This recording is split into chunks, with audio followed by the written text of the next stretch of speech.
Hello बच्चों, मैं PK. Sinha एक बार फिर से आप लोगों को mathematics by PK. Sinha class में स्वागत करता हूँ।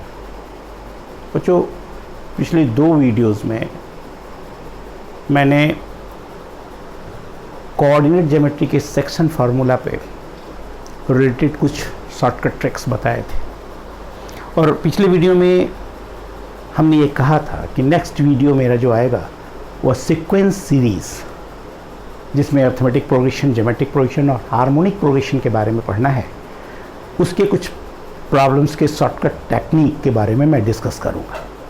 कोई ज़रूरी नहीं है कि ये टेक्निक आप नहीं जानते होंगे।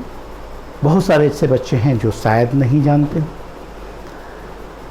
तो आपका ज़्यादा समय न लेते हुए मैं सीक्वेंस सीरीज़ में अर्थमेटिक प्रोग्रेशन से रिलेटेड कुछ प्रॉब्लम्स हैं जिसको without using pen and pencil कैसे हम बनाते हैं, इसके बारे में बात करने जा रहे हैं। चलिए, सबसे पहले हम इस प्रॉब्लम पे आते हैं। एकदम सिंपल क्वेश्चन, जो 11th के स्टूडेंट हैं वो आराम से इसे बना सकते हैं और 10th पास स्टूडेंट भी इसे बना सकते हैं, क्योंकि अर्थमेटिक प्रोग्रेशन के बारे में 10th क्लास में ही बच्चों को पढ़ना है। इसलिए ये जो टॉपिक है वो 11th में आने के पहले से परिचित हैं बच्चे। अर्थमेटिक प्रोग्रेशन क्या होता है इसके बारे में जानकारी है उन्हें। हम यहाँ पे बताने जा रहे हैं, find the nth term of following arithmetic progression and arithmetic progression is 1, 4, 7, 10। एकदम सिंपल क्वेश्चन है। कोई भी बच्चा क्या बोलेगा भाई कि first term a equal to है 1, common difference d is equal to है 3 और nth टर्म निकालने का फॉर्मूला होता है a plus n minus 1 into D, यानी tn इज इक्वल टू होगा 1 plus n minus 1 into 3। It implies 1 plus 3n minus 3, तो tn इज इक्वल टू होगा 3n माइनस 2। आप कहेंगे इसमें नया क्या चीज़ है, ये तो बहुत आसान है सर। बिल्कुल बिल्कुल, इसमें कोई शक नहीं, ये बहुत आसान सवाल है। लेकिन हम इसको बनाने का ये टेक्निक नहीं डिस्कस करने वाले हैं। हम यहाँ बताने वाले हैं कि देखिए, आप अगर कलम कॉपी नहीं भी है आपके पास तो आप बिना इसे यूज़ किए हुए इस प्रॉब्लम्स को बना सकते हैं। करना क्या है उस बात को ध्यान रखिए। देखिए, nth टर्म लिखना है।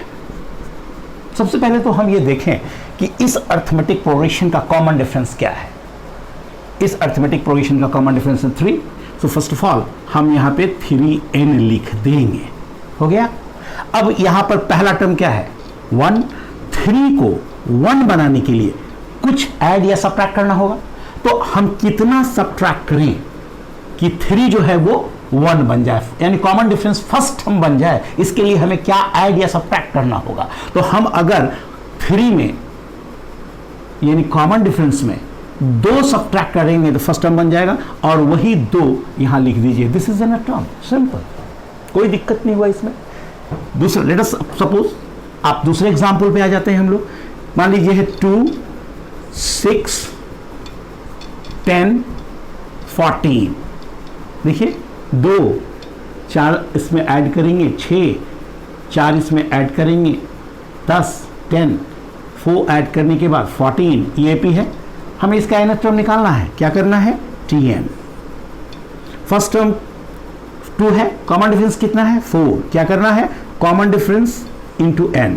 4 को 2 बनाना है, 2 सब्ट्रैक्ट करेंगे। चेक कीजिए, this is nth term of arithmetic progression, है ना। ये हुआ दूसरा एग्जांपल। तीसरा अगर देखिए, मान लीजिए हमें यहाँ पे 7 प्लस 10, 7, 10, 13, 16 AP है। 7 प्लस 3 10, 10 प्लस 3 13, 13 प्लस 3 16 AP है। nवां टर्म लिखना है tn। कॉमन डिफरेंस क्या है 3n लिखा। हमने क्या कहा कि कॉमन डिफरेंस को फर्स्ट टर्म बनाने के लिए जो नंबर ऐड या सब्ट्रैक्ट करना हो करेंगे। तो यहां पर कॉमन डिफरेंस है 3 और फर्स्ट टर्म है 7, तो 3 को 7 बनाने के लिए हमें 4 ऐड करना होगा। This is nth term. अब देखिए चेक कीजिए, आप यहाँ पे चेक कर सकते हैं। देखिए अगर ये पहला सवाल में n की जगह पे 1 डालेंगे तो 1 डालने के बाद पहला टर्म देखिए 3 - 2 1, n की जगह अगर 2 डालेंगे तो 3 × 2 6, 6 - 2 4, n इक्वल टू अगर 3 डालेंगे 3 × 3 9, 9 - 2 7, 3 × 4 12, 12 - 2 10 मिला। यहाँ भी चेक कर लीजिए, n इक्वल टू अगर 1 डालते हैं तो 4 - 2 2, n इक्वल टू अगर 2 डालते हैं तो 4 × 2 8, 8 - 2 6, n इक्वल टू 3 डालते हैं 4 × 3 12, 12 - 2 10, n equal to 5 n equal to 4 डालते हैं 4 × 4 16, 16 - 2 14 एंड सो ऑन। चेक कीजिए यहाँ पे n इक्वल टू 1 डालेंगे, n इक्वल टू 1 डालेंगे 3 + 4 7, n इक्वल टू 2 डालते हैं 3 × 2 6, 6 + 4 10, n इक्वल टू 3 डालते हैं 3 × 3 9, 9 + 4 13, n इक्वल टू 4 डालते हैं 3 × 4 12, 12 + 4 16। अगर मान लीजिए 5 है 9 है 5 9 13 17 AP है, n equal to common difference क्या है यहाँ पे, कॉमन डिफरेंस क्या है 4 n लिख दिया, पहला टर्म क्या है 5, तो 4 को 5 बनाना है +1 करेंगे। अब यहाँ पुट कीजिए n इक्वल टू 1 आप डालेंगे क्या होगा 4 + 1 5, n इक्वल टू 2 डालेंगे 4 × 2 8, 8 + 1 9, n इक्वल टू 3 डालेंगे 4 × 3 12, 12 + 1 13, n इक्वल टू 4 डालेंगे 4 × 4 16 + 1 17 हुआ सिंपल। अब अगर मान लीजिए हमारे सामने अरिथमेटिक प्रोग्रेशन का कोई भी प्रॉब्लम दिया हुआ है और उसके nth टर्म को निकालने के लिए कहा जाए तो बड़ा आसानी से हम निकाल सकते हैं। इससे टेक्निक समझ में आया, क्लियर है, कोई दिक्कत नहीं इसमें, without using pen and pencil. हमने कहा कि पेन और पेंसिल यूज करने की आवश्यकता नहीं है, तो आप तो कह रहे होंगे सर आपने पेन यूज किया। यस बिल्कुल, यहां पे हम पेन यूज कर रहे हैं क्योंकि हम आपको सिखा रहे हैं, है ना, आपको इसकी आवश्यकता नहीं है। फॉर एग्जाम्पल 1 इंटू नहीं 1,6 5 ऐड किया तो इसमें 5 11, इसमें 5 ऐड किया 16।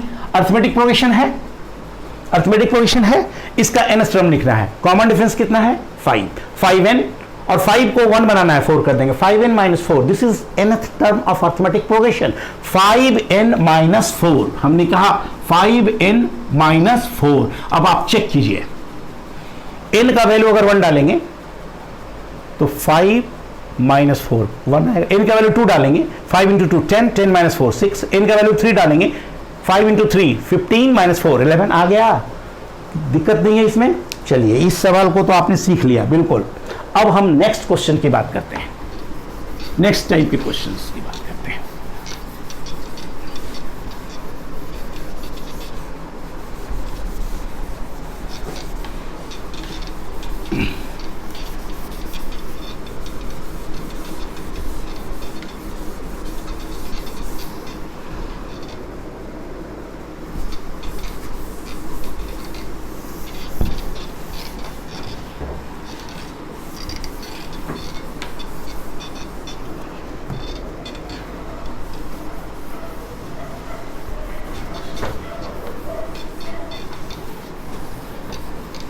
देखिए नेक्स्ट क्वेश्चन में हम बात कर रहे हैं, यहां पे दिया हुआ है if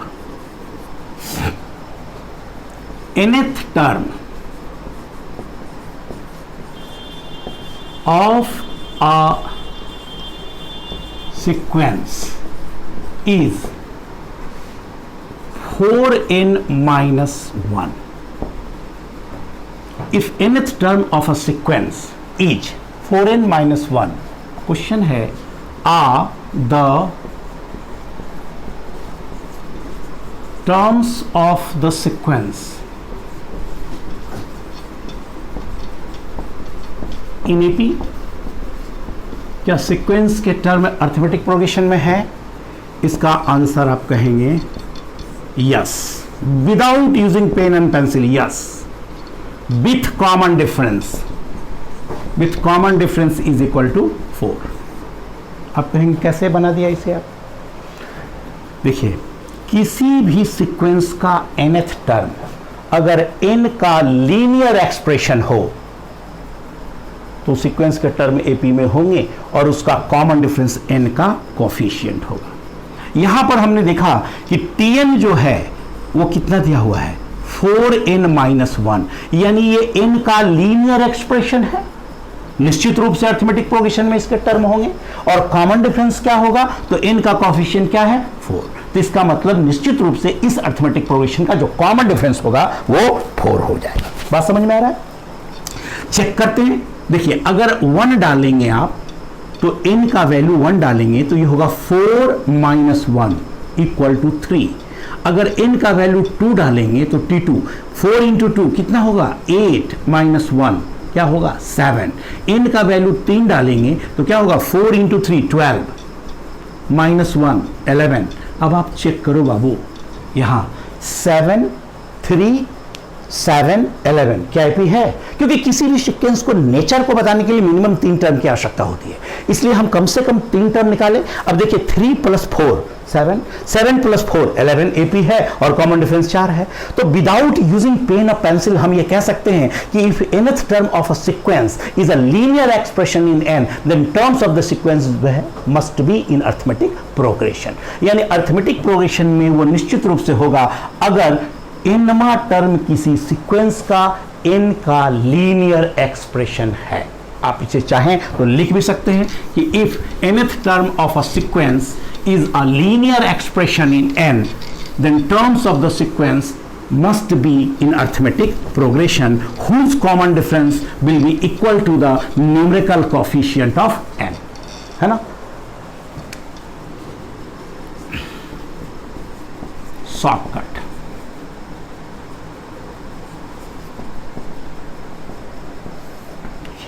If nth term of a sequence is a linear expression in n, then terms of the sequence be in AP whose common difference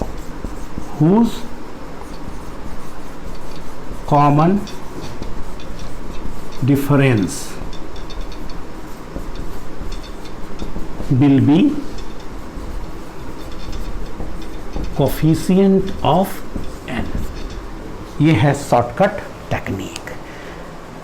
किसी भी सीक्वेंस का nवां टर्म n का लीनियर एक्सप्रेशन होगा तो निश्चित रूप से सीक्वेंस के टर्म AP में होंगे और उसका कॉमन डिफरेंस जो होगा n का कोफिशिएंट होगा। समझ में आ रहा है? कोई दिक्कत यहाँ पे नहीं। चलिए अब हम बात करते हैं एक और क्वेश्चन का, एक और टाइप के क्वेश्चंस का। इसके बाद फिर हम आगे चल करके सीक्वेंस सीरीज के और भी प्रॉब्लम्स जो हैं आगे के वीडियोस में डालेंगे। आज जो है नेक्स्ट टॉपिक के प्रॉब्लम्स को हम डिस्कस कर रहे हैं। नेक्स्ट देखिए आप ये जान रहे हैं अर्थमेटिक प्रोग्रेशन का कॉमन डिफरेंस पॉजिटिव भी होगा नेगेटिव भी होगा। अगर अर्थमेटिक प्रोग्रेशन का कॉमन डिफरेंस पॉजिटिव होता है तो उसे हम इंक्रीजिंग अर्थमेटिक प्रोग्रेशन बोलते हैं बिकॉज उसके टर्म्स ग्रेजुअली इंक्रीज करेंगे। अगर अर्थमेटिक प्रोग्रेशन का कॉमन डिफरेंस नेगेटिव होगा तो उसे डिक्रीजिंग अर्थमेटिक प्रोग्रेशन बोलेंगे। तो जब अर्थमेटिक प्रोग्रेशन के टर्म्स डिक्रीज कर रहे हैं और पॉजिटिव हैं तो कभी ना कभी वो डिक्रीज करते हुए नेगेटिव आ जाएगा, है ना? जैसे एग्जांपल के तौर पे अगर हम लिखते हैं 21 और इसमें हम 4 सब्ट्रैक्ट करते हैं 17, 4 सब्ट्रैक्ट कर देंगे इसमें 13, 9, 5, 1, 4 सब्ट्रैक्ट करेंगे -3, 4 सब्ट्रैक्ट करेंगे -7। ये देखिए यहाँ पर 21 में 4 को सब्ट्रैक्ट कर दिया तो 17 आया। 17 में 4 यानी यहाँ पर -4 किया, यहाँ भी -4 किया, यहाँ 13 - 4 9, 9 - 4 5, 5 - 4 5 - 4 1 और 1 - 4 -1 - 4 -4 ये हुआ। यानी हमने यहाँ देखा कि सीक्वेंस के टर्म डिक्रीज करते जा रहे हैं, कर रहे हैं यहाँ पे। अब ये देखिए, ये है पहला टर्म, दूसरा टर्म, तीसरा टर्म, चौथा टर्म, पांचवा टर्म, छठा टर्म और ये सातवां टर्म नेगेटिव आ गया। इसके बाद तो अब लगातार नेगेटिव आएगा। तो प्रश्न यहां पे होगा कि एक डिक्रीजिंग अर्थमेटिक प्रोग्रेशन में कैवा टर्म, कौन से नंबर का टर्म पहला नेगेटिव टर्म होगा, है ना? विच term of following arithmetic progression is first negative term? यहां पे काउंट कीजिए, 1 2 3 4 5 6 7। हम कहे सातवां टर्म नेगेटिव होगा। काउंट किया विदाउट, यहां पे काउंट किया विथ काउंटिंग। लेकिन अगर बहुत बड़ा सीक्वेंस है, मान लीजिए कोई बहुत बड़ा नंबर है, तो इसके प्रॉब्लम्स को बनाने का क्या तरीका होना चाहिए? ऐसा तो नहीं है ना पूरे सीक्वेंस को लिखकर बता देंगे काउंट करके भाई इतने नंबर का टर्म, बहुत लंबा समय लगेगा इसमें। मान लीजिए अगर हमारे सामने दिया हुआ है 356, उसके बाद इसमें हुआ 350, इसके बाद फिर इसमें 6 सब्ट्रैक्ट कर देते हैं तो हो जाएगा 344। फिर इस तरह से अब कहेगा कि इस अर्थमेटिक प्रोग्रेशन का कितने नंबर का टर्म पहला नेगेटिव टर्म है। तो इसके लिए प्रोसेस है बनाने का, ऐसा नहीं कि आप प्रोसेस नहीं है इसका, लेकिन without using pen and pencil. हमने ये कहा है कि बिना कलम कॉपी को उठाए, बिना पेंसिल को उठाए ऐसे प्रॉब्लम्स को विद इन मिनट कैसे बनाते हैं, विद इन मिनट कैसे बनाते हैं। इनफैक्ट अगर आपके कैलकुलेशन फास्ट है, अगर कैलकुलेशन आप कर सकते हो बहुत जल्दी, तो आप सेकंडों में बना सकते हो सवाल। टेक्निक क्या है उस पर ध्यान दीजिए आप।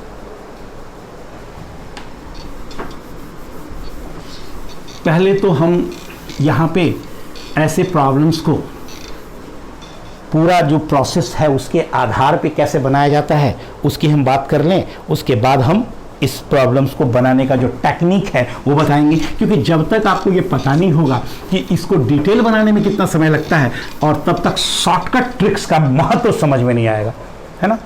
तो हम यहाँ क्वेश्चन लिख रहे हैं, विच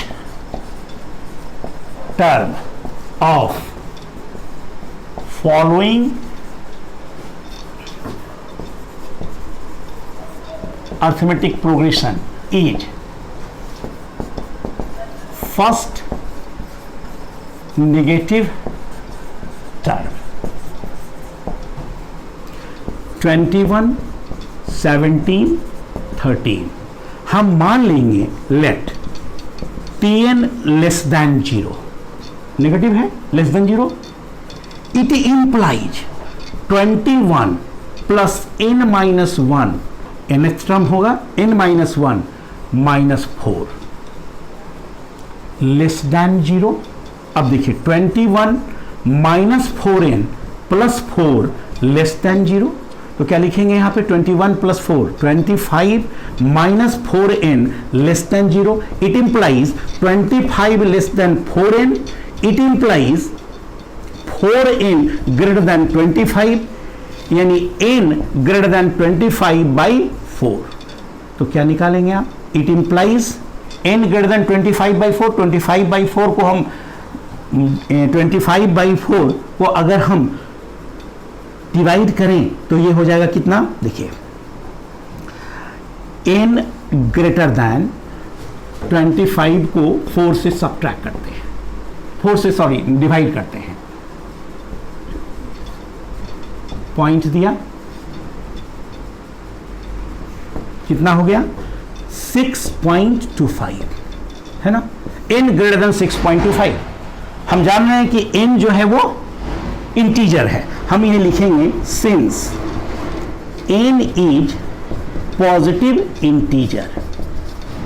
integer, so values of n are, n के वैल्यूज जो होंगे वो क्या हो जाएंगे 7, 8, 9। ये इन सभी वैल्यू में सबसे पहले कौन आया, इन सभी वैल्यूज में सबसे पहले आया क्या 7।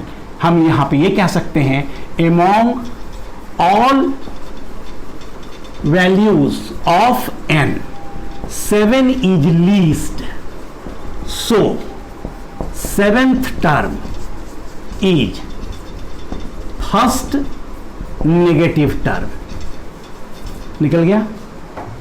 डिटेल प्रोसेस ये हुआ, बनाने का ये तरीका है। आप ऐसे सवाल को बनाते होंगे, समय इसमें कितना भी फास्ट कैलकुलेशन करें कम से कम 2 मिनट लगेगा, 2 से 3 मिनट। मैं जो तरीका बताने जा रहा हूं उसमें आपको इस तरह के करने की कोई आवश्यकता नहीं है। आप यहां पर देखो करना क्या है, शॉर्टकट टेक्निक क्या है जिससे विद इन मिनट इस क्वेश्चंस को बना देंगे। आप क्या करेंगे, यहां पे first term absolute of common difference, common difference जो है नेगेटिव होगा उसका एब्सोल्यूट ले लेंगे, और ये बॉक्स किस चीज को बता रहा है, ये शो करता है इंटीग्रल पार्ट, और उसके बाद इसमें आप 2 ऐड करोगे। अब जरा सोचो बाबू कि 21/4 ये क्या हो जाएगा, इंटीग्रल पार्ट इसका क्या हो जाएगा 5, अब +2 कितना आ गया 7। This is first negative term, 7th term will be first negative term. Check करो इसको, है ना। हमने क्या किया, first term upon absolute of common difference, और ये जो सिंबल होता है इसका मतलब होता है, ये चीज आप ध्यान रखिएगा, ये होता है means, integral part of x. इसका अर्थ ये होता है इंटीग्रल पार्ट ऑफ एक्स, यानी 21/4 का इंटीग्रल पार्ट। तो 21/4 आप करते हैं, यानी जब आप 21 को 4 से डिवाइड करते हैं तो 5 टाइम 21 आया, पॉइंट दिया 0, 4 2 8, 2 टाइम्स हुआ 8 आया, फिर 2 आया, यहाँ फिर 0 4 5 20, यानी आप जब इसको ऐसे लिखते हैं तो इसका वैल्यू हो जाएगा, यानी 21/4 का इसका मतलब हो गया 5.25, और 5.25 का इंटीग्रल पार्ट क्या होगा 5, और 5 में आप 2 जोड़ दीजिए 7। 7th term will be first negative term. समझ में आ रहा है, यानी हमको करना ये क्या है, ये तो आपने देख लिया 7th term first negative term. अगर मान लीजिए हम एक सवाल देते हैं, फिर आप यहां पे देखिएगा, विच term of following arithmetic progression is first negative term, 35 32 29। आप यहां पे देखो कॉमन डिफरेंस जो है वो -3 है ना, 35 में 3 घटा दिया तो 32 आया, 32 में 3 घटा दिया 29 आया। इसमें कह रहा है विच term of this arithmetic progression is first negative term. हम क्या बोलेंगे, integral part of 35 by minus mod मतलब एब्सोल्यूट लिया, आप प्लस आप 2 कर दीजिए। आप बताइए यहां पे क्या होना चाहिए, 35/3, यानी आप यहां पे 35/3 आप +2 करेंगे, 35/3 मतलब हो जाएगा 11 पॉइंट समथिंग, 11 पॉइंट समथिंग होगा, है ना। 12 नहीं आएगा, 12 36 रहता, तो 11 पॉइंट समथिंग, यानी इंटीग्रल पार्ट इसका 11 हुआ +2, यानी 13th term will be first negative term. Check कर लीजिए इस क्वेश्चन को बना करके, इस अरिथमेटिक प्रोग्रेशन का जो 13वां टर्म होगा, 30th टर्म होगा, वो पहला नेगेटिव टर्म होगा। आप चेक कीजिए, देखिए हम इसका 13th टर्म निकालते हैं, 12th टर्म पहले निकाल लेते हैं, देख लेते हैं 12th टर्म क्या हो जाएगा। तो 12th टर्म अरिथमेटिक प्रोग्रेशन का क्या होगा, 35 + 11 × -3, तो देखिए आ जाएगा 35 - 33 = 2, यानी 12वां टर्म 2 है। अब उसमें 3 घटाइएगा तो 13th टर्म जो हो जाएगा वो क्या आ जाएगा, 35 + 12 × -3 दैट इज इक्वल टू 35 - 36 = -1। देखिए first negative term 13th term मिला। सिंपल है, कोई प्रॉब्लम इसमें है नहीं। बात समझ में आ रहा है यहाँ पे, यानी किसी भी अरिथमेटिक प्रोग्रेशन का जो डिक्रीजिंग अरिथमेटिक प्रोग्रेशन हो, उसका पहला नेगेटिव टर्म निकालना हो तो हम लोग कौन सा टेक्निक यूज करते हैं, तो टेक्निक उसका क्या यूज करते हैं वो आप देख लीजिए। इस प्रोसेस को आप लिख लेंगे, if A be the first term of a decreasing arithmetic progression and D जो कि <0 होगा, be its common difference, then pth term will be first negative term। And p का वैल्यू निकालेंगे कैसे, first term upon modulus of d अब +2, ये होगा p का value, pth term first negative term, और p का वैल्यू निकालने के लिए क्या करते हैं हम लोग, ये हम इसमें मेंशन कर दें वेयर ये जो पॉइंट देख रहे हैं ना denotes the greatest, denote the integral part of x, यानी आप यहां पे देखिए, अगर ये देख रहे हैं तो ये इंटीग्रल पार्ट ऑफ x, यानी इसके अंदर जो नंबर है उसका इंटीग्रल पार्ट को शो करता है, तो इंटीग्रल पार्ट को शो करता है। और यहां पर कॉमन डिफरेंस का हम लोग को एब्सोल्यूट लेना है, ऐसा नहीं कि माइनस ले लेना है, कॉमन डिफरेंस का एब्सोल्यूट लेना है, फर्स्ट टर्म में डिवाइड कर देना है, फर्स्ट टर्म से उसको डिवाइड करके उस इंटीग्रल पार्ट लेना है और उसमें आप 2 ऐड कर देंगे। जैसे अगर मान लीजिए हमारे सामने आता है 39 33, 6 कम हो गया है ना, फिर इसमें 6 घटा देंगे 27, इस तरह से बढ़ता चला गया, ठीक है। अब यहां पे देखिए 39 माइनस 6 33, 33 माइनस 6 27, पहला नेगेटिव टर्म निकालना है, क्या करेंगे 39 अपॉन 6 अब +2, अब 39 को 6 से डिवाइड कीजिए, तो 39 को अगर हम 6 से डिवाइड करते हैं तो क्या आता है, देखिए 39 6 जा 36.3, यानी इसका जो होगा वैल्यू वो 3 पॉइंट समथिंग होगा, सॉरी 6 पॉइंट समथिंग होगा। तो इंटीग्रल पार्ट इसका हो गया 6 और उसमें 2 आप जोड़ दीजिए, यानी 8वां term, 8th term of this arithmetic progression will be first negative term. Check करिए 8वां टर्म हमको निकालना है, तो 8वां टर्म हम निकालते हैं। देखिए एक बात और ध्यान रखिए, इस अरिथमेटिक प्रोग्रेशन का 8वां टर्म हमें निकालना है, तो आप 8th टर्म निकालिए, क्या होगा 39 अब प्लस 8वां टर्म निकालना है, यानी 7 इंटू -6, यानी होगा 39 माइनस 42, 39 माइनस 42 कितना आ जाएगा -3, this is first negative term, 8वां टर्म इसका पहला नेगेटिव टर्म होगा। समझ में आ रहा है शॉर्टकट टेक्निक। और भी हम बताएंगे कि किसी अरिथमेटिक प्रोग्रेशन का, कोई अरिथमेटिक प्रोग्रेशन दिया हुआ है, फॉर एग्जांपल अगर आपके सामने दिया हुआ है एक अरिथमेटिक प्रोग्रेशन, मान लीजिए यही कह रहा है 1 2 3 यही अपी है और कह रहा है इसका 50वां टर्म बताओ, तो ये तो बहुत आसान है। मान लीजिए अरिथमेटिक प्रोग्रेशन हमारे सामने कोई भी दिया हुआ है, 50वां टर्म निकालना है, 60वां टर्म निकालना है, कोई भी टर्म निकालना है, उसको आप बिना कलम कॉपी उठाए डायरेक्ट हम बताएंगे तरीका जिससे आप निकाल लेंगे। लेकिन हमने पहले भी कहा था कि एक ही वीडियो में अगर बनाने लगेंगे तो बहुत लंबा समय लग जाएगा। आगे आने वाले मेरे वीडियोस जो हैं उसमें हम और भी प्रॉब्लम्स को डिस्कस करेंगे। समझ में आ रहा है। लेकिन यहाँ पर क्या है, अरिथमेटिक प्रोग्रेशन की शॉर्टकट टेक्निक को बताया सीक्वेंस एंड सीरीज में, यानी arithmetic progression, geometric progression, harmonic progression, relation between means से रिलेटेड बहुत सारे शॉर्टकट टेक्निक्स हैं जिसको कि हम अलग अलग वीडियोस में बना करके अपलोड करेंगे आने वाले समय में। आप तब तक वेट करेंगे इस बात का, ठीक है। लेकिन आज यहीं तक, इसके अलावे नेक्स्ट वीडियो जो मेरा आएगा वो 12th के स्टूडेंट के लिए स्पेशली बनाऊंगा मैं, जो जिसमें सबसे पहला टॉपिक जो 12th के स्टूडेंट के लिए होगा वो है डिटर्मिनेंट, है ना। तब तक के लिए आपको फिर अगले वीडियो में मिलेंगे, तब तक के लिए बाय बाय।